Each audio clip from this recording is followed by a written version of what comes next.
Welcome everyone.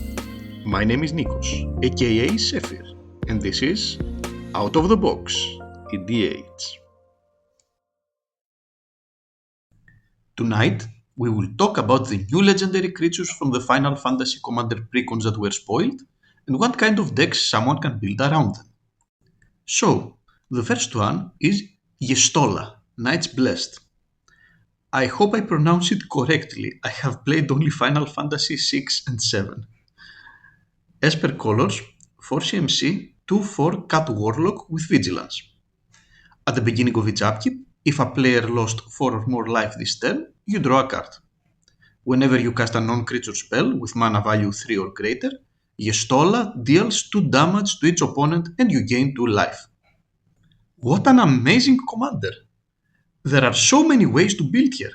You can go for goad effects to force damage to your opponents on each turn, since your second ability triggers also each turn, or you can go for suicide effects and take advantage of them, since your second ability says target player and not target opponent. But perhaps my favorite build for Yestola would have been creature tokens. By using as many 3 or 4 CMC instants to create creature tokens, not only you will be able to drain a player on each turn so that you will draw a card, but you also create a board where it will be easy to deal damage to your opponents on your own turn just by attacking, thus leaving all the mana available for instant speed token creators. Some more excellent cards for here, apart from token creation, are the Pulses. The Pulses was a cycle of spells from Mirrodin, one for each color that returned back to your hand if a condition was true. In our case, this helps, since you will always have a spell to trigger your commander. All 3 pulses we can use are 3 CMC. Pulse of the Field and Pulse of the Grid are slightly better than Pulse of the Dross, since they are instants, but I still recommend all 3 of them. Next, we move on to Tidus, Yuna's Guardian. Band Commander, 3 CMC, 3/3 Human Warrior.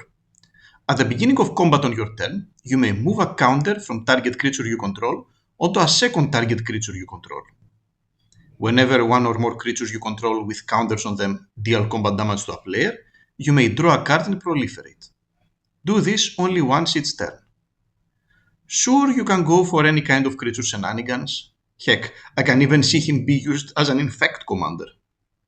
But there is a more fun way to use him, and this is Opalescence effects. You can make a very unique enchantress, he is in the best colors for that after all, where you turn enchantments with counters in them into creatures and manipulate the counters on them. Do you want your sagas to repeatedly use a specific effect or move to another chapter faster? It can be done. Do you want your Parallax Wave to never leave the battlefield? It can be done as well. Do you want your Divine Intervention to end the game in a draw out of nowhere? You can do it. Or perhaps you can toy with quest counters. Tidus is in probably the best colors from enchantment support as well, so it won't be hard to tutor for the necessary opalescence effects for this strategy to work, or to support said strategy with various other enchantress effects. We move along to Terra, Herald of Hope. This one I recognize. I played Final Fantasy VI back in my day. Mardu 3 CMC, 3/3 Human Wizard Warrior. At the beginning of combat on your turn, mill 2 cards. Terra gains flying until end of turn. Whenever Terra deals combat damage to a player, you may pay 2. When you do, return target creature card with power 3 or less from your graveyard to the battlefield tapped.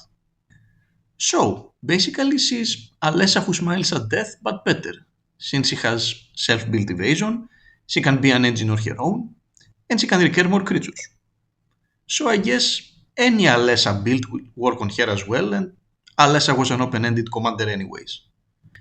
As for interesting builds, first things first, and kudos to Oracle from my Discord for noticing this, Terra can be an excellent leader for a party mechanic deck, since she is both a wizard and a warrior. The old party time Precon, an excellent one by the way, was just black-white, so just by adding red, we are in a better spot anyways. Many party-focused cards are in these colors, and with Terra's engine, it will be easy to mill and recur whatever creature type we miss. The grand majority of them are low-powered anyways. Another way to use her is with damage manipulation and prevention effects. Mardu is the best color combination for that, since it has many good creatures that will give you an advantage whenever they are dealt damage. There are many ways to actually deal damage to said creatures, and many ways to give your creatures indestructible. In such a case, you build what I consider a Type 2 deck, aka a deck where it does not have its commander as a major part of the strategy, but rather a supportive role, covering weakness of said strategy, being a backup plan or boosted with ramp or card advantage. In this case, Terra would allow not only for searching such creatures and putting them in the battlefield faster, but also she can be a way to recur them in case you hit them and don't have an indestructible or regenerate effect.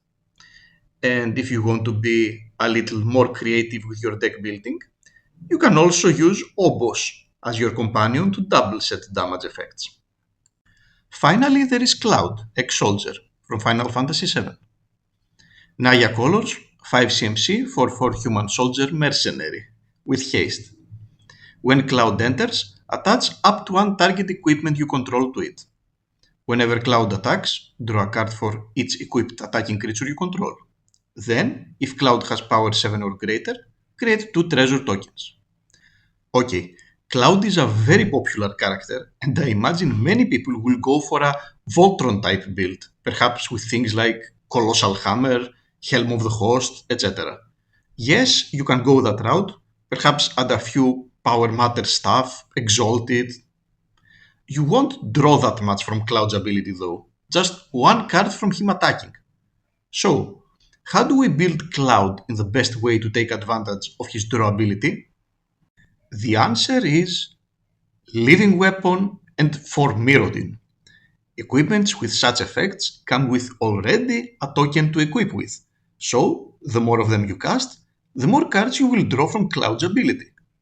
And since both Living Weapon and for Mirrodin equipments come from the same plane, I can even see a whole thematic deck named The War of New Phyrexia or something similar, using only specifically flavored cards from the world of Mirrodin or New Phyrexia. Perhaps some Artifacts Matters Phyrexians? Or whatever else seems right with the flavor. So, that's my takes on these new Final Fantasy commanders.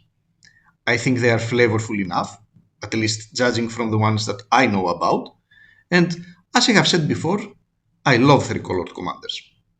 I can certainly see a theme on combat matters between them. Perhaps it is something that Wizards wants to focus more in the Final Fantasy set, but for that, we will wait and see. Thanks for watching, and see you in the next video.